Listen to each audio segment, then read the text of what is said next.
Assalamualaikum warahmatullahi wabarakatuh. Bagaimana kabar kalian hari ini Sobat Belajar? Semoga semuanya dalam keadaan sehat dan semangat untuk belajar. Pada pertemuan kali ini, Ibu Titik akan membahas materi yang sangat penting dalam dunia penulisan, yaitu menggunakan kaidah kebahasaan dalam laporan hasil observasi. Teks laporan hasil observasi LHO adalah jenis teks yang berisi laporan berdasarkan pengamatan ataupun observasi. Seseorang yang akan menyusun teks tersebut dapat melakukan observasi terhadap berbagai macam bidang.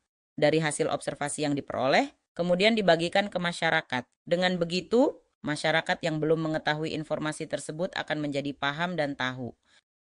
Teks laporan hasil observasi memiliki fungsi untuk memberikan informasi mengenai suatu objek atau situasi dan hal lain yang telah diamati, diinvestigasi, atau diteliti secara sistematis. Informasi yang disampaikan bersifat apa adanya, faktual atau tidak dibuat-buat. Dalam teks laporan hasil observasi umumnya berisi fakta-fakta yang bisa dibuktikan secara ilmiah. Seperti jenis teks lainnya, teks LHO juga memiliki kaidah kebahasaan sendiri untuk membedakannya dengan teks yang lain. Berikut ini struktur teks laporan hasil observasi dan kaidah kebahasaan.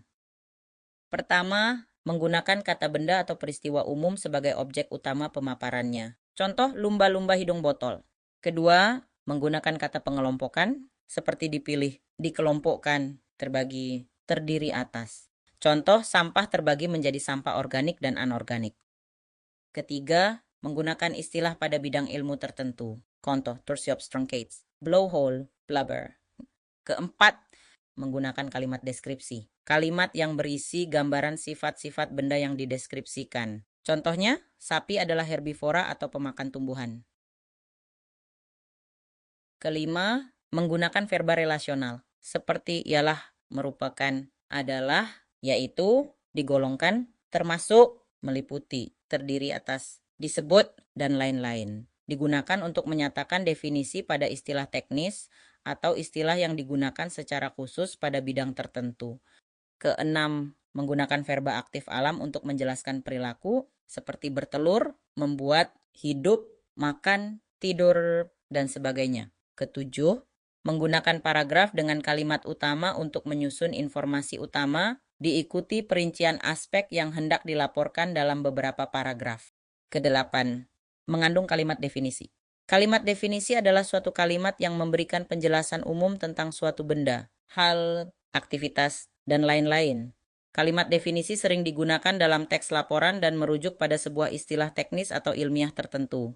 Kalimat definisi ini membantu pembacanya untuk mengetahui atau memahami istilah-istilah yang sering muncul dalam sebuah tulisan. Contoh, mamalia adalah hewan yang menyusui. Kucing adalah hewan mamalia berkaki 4. Awan adalah hasil penguapan air yang dipanaskan oleh sinar matahari.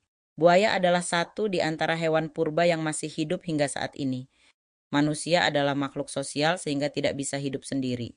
Harimau merupakan jenis hewan karnivora, yaitu hewan pemakan daging. Kesembilan, mengandung kalimat deskripsi. Kalimat deskripsi adalah kalimat yang menggambarkan sifat-sifat atau ciri-ciri khusus dari suatu benda. Sifat-sifat tersebut biasanya merujuk pada hal khusus yang bisa ditangkap oleh panca indera. Misalnya berupa ukuran, seperti besar kecil, tinggi rendah. Kemudian warna seperti merah, kuning, biru, rasa seperti manis, pahit, getir, halus, kasar, dan sebagainya. Kalimat deskripsi membantu pembaca membayangkan apa yang sedang dibicarakan seolah-olah seperti melihat, merasakan, atau mengalaminya sendiri. Contoh, ikan paus memiliki tubuh yang sangat besar.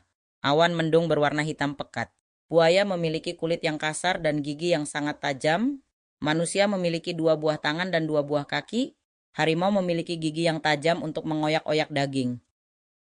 Kesepuluh, mengandung kata sifat. Kata sifat adalah kata-kata yang menjelaskan, mengubah atau menambah arti suatu kata benda yang diikutinya hingga menjadi lebih spesifik.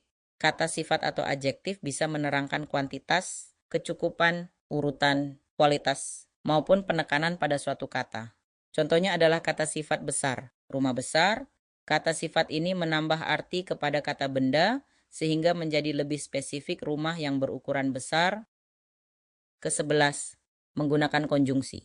Konjungsi atau kata hubung adalah kata atau ungkapan yang menghubungkan 2 satuan bahasa yang sederajat, kata dengan kata, frasa dengan frasa, klausa dengan klausa, serta kalimat dengan kalimat contoh konjungsi di antaranya dan atau karena, sehingga. Jadi oleh sebab itu, nah itu tadi materi pembelajaran bahasa Indonesia dengan tema menggunakan kaidah kebahasaan dalam laporan hasil observasi.